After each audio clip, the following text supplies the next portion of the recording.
Hello and welcome to the third installment of Miss James Reads The Smart Aleck's Guide to American History. Yes.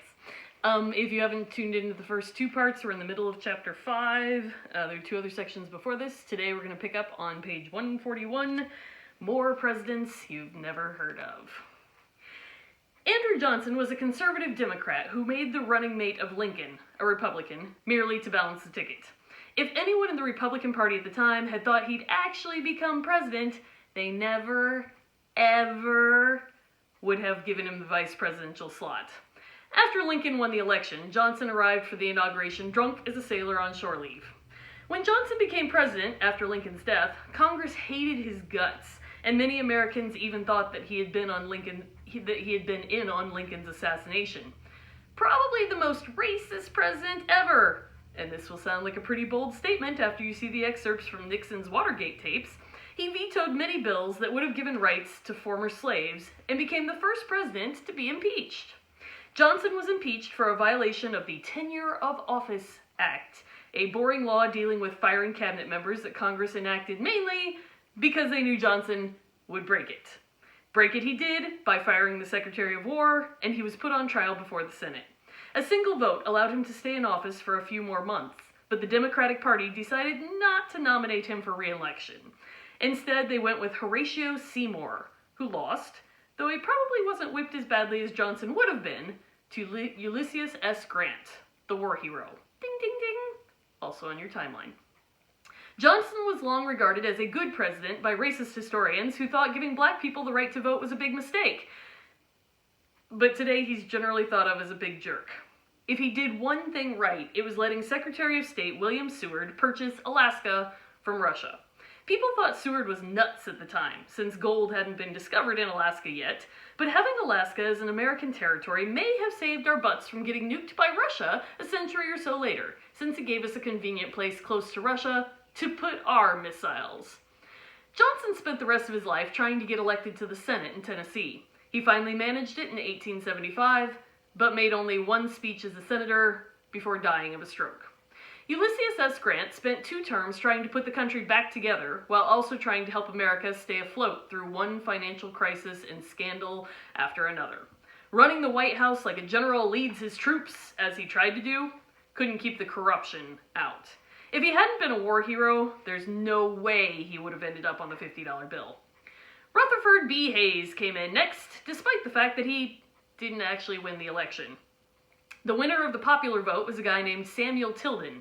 Tilden won the popular vote 51% to 48%, as a matter of fact, but Tilden didn't have enough electoral votes to be the official winner, and the committee that picked the president went with Hayes. Remember when we talk about your constitutional stuff, it's the Electoral College that eventually decides who will actually be the president, regardless of who wins the popular vote. No one knows exactly how he convinced the committee to name him president, but most people agree on 2 things. He probably didn't win fair and square, and the administration he formed as a result was so forgettable that it's a wonder he even bothered. After Hayes came James Garfield, who was in office only 6 months. A man named Charles Guiteau repeatedly asked Garfield to make him consul to Paris, despite the fact that he was in no way qualified for the job and was repeatedly turned down. When being an annoying little booger didn't get him the gig, Guiteau decided to move on to Plan B, shooting Garfield in the back. Garfield might have survived if his doctors had been better, but the treatment he got was lousy, even by standards of the day. Doctors stuck their bare fingers into the wound to get the bullet, and one of them accidentally poked him in the liver. This doctor is probably the only person ever to touch a sitting president's liver. If he's not, it's still probably a pretty exclusive club. Alexander Graham Bell even showed up to help doctors find the bullet in Garfield's chest. He invented a sort of metal detector to locate the thing, but the tests were inconclusive. No one realized that the metal frame and springs in the president's bed were screwing up the metal detector until it was too late. Oops. When Garfield died, Chester A. Arthur, a New York big shot who had been about the only person willing to take the job of vice president, took over. He entered office widely despised. Many believed he'd had a hand in Garfield's murder, which is just something vice presidents who take over for murdered presidents have to live with. It seemed like not a single person trusted the guy while he was in office, but most people ended up feeling that he actually did a pretty good job under the circumstances. Not so good that his party would nominate him for a full term, but then he didn't try that hard to get the nomination. By the time the 1884 election rolled around, Arthur was dying of kidney disease. Knowing that he didn't have long to live may have been what allowed Arthur to do such a good job as president. He was above party politics and didn't care who he annoyed. What could they do?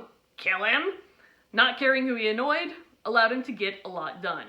Still, Arthur's refusal to toe the party line led the Republicans to nominate a guy named Charles Blaine for the next election. Blaine lost to Grover Cleveland, who spent a full term doing little besides, apparently in his own words, blocking other people's bad ideas.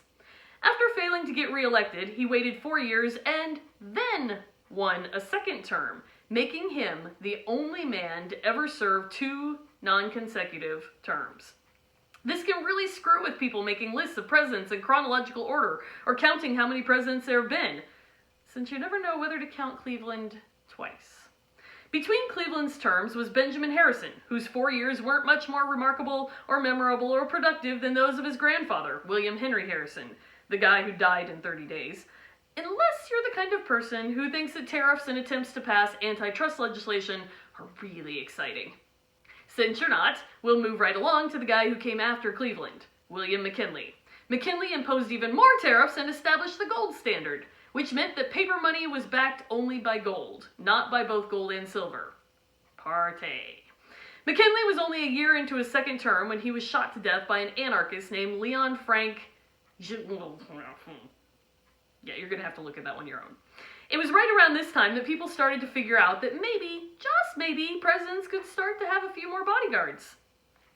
Okay, that ends today's segment on page 147. We'll pick up there where it says Rich Industrial Jerks in the next segment. Bye.